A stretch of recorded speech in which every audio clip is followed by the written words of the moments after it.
Next to Ben and Ken. So come on up, Ben and Ken. You set up here. Awesome. Oops.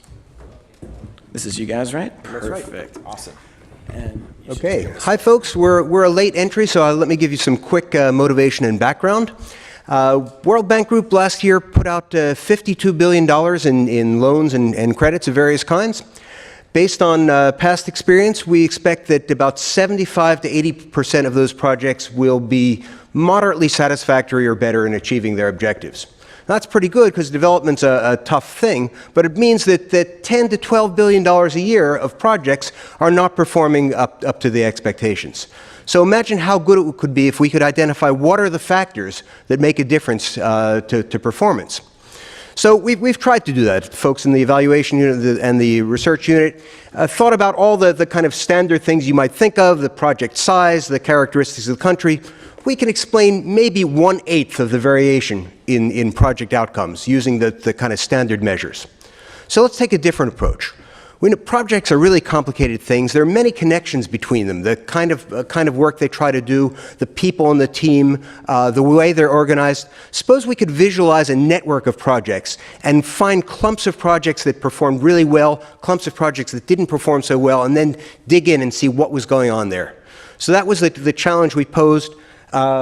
Ben here, the data set he came with didn't work. We gave him 8,000 projects about 3 o'clock yesterday. He sallied forth into cyberspace, and this is what he did.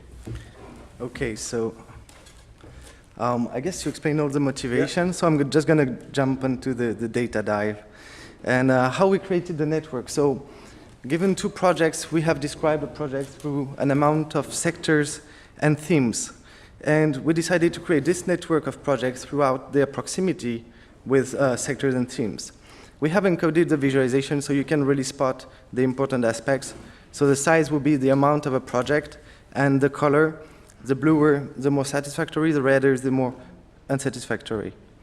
So the result we had over 8,000 projects about, and 5 million edges, so it's quite a lot of information. We could actually cluster, as you can see, the projects by themes and sectors, meaning there is some semantic connection between those projects. They are bounded throughout the problems they want to approach. And you can see we can constrain a graph, because that's what we do, trying to cut a little bit this whole data set. And if we take a deeper look into these clusters of projects, we can see a variety of outcomes.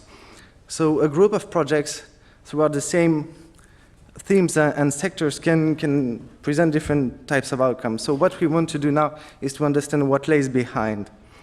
And we can focus, so here I've tailored you visualization. I hope it displays nice. And we might want to focus on one project. Let's say this financial sector restructuration could interest us. So we can grab this specific project and see its whole neighborhood, bring out the neighborhood, and see how much of the neighborhood project can have achieved a great outcome or an unsatisfactory outcome. But this doesn't give us a structure. So I've taken some ideas that I'm preparing for my thesis, actually, to put together 2 networks. One network will be formed of the projects together, and the other of the themes together and sectors. How do they relate to each other? And how can you match both pictures? So we are really doing an exploratory approach here. So this is what you get on our second prototype. And so we get 2 big graphs. And let's say we have identified a set of projects of interest, then we can have a deep loop in it and understand what are the connections between these projects, these specific projects, this specific subset of projects. And since it is exploratory, we can move on and check other groups of projects and other group of themes as well and sectors and see the projects related. So we just done the first iteration of a back and forth process. We need experts, field experts, who can do the in-depth analysis of these outcomes. We need to identify the subgroups of interest and those with similar outcomes.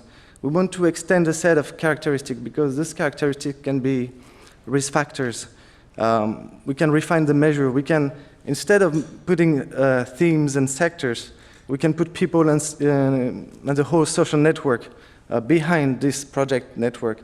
We can put semantic analysis of the objectives to understand what is behind. Maybe some type of projects tend to be more successful than others or more unsuccessful. So now we've paved the way for exploratory research, and it's just started. So if you have any question.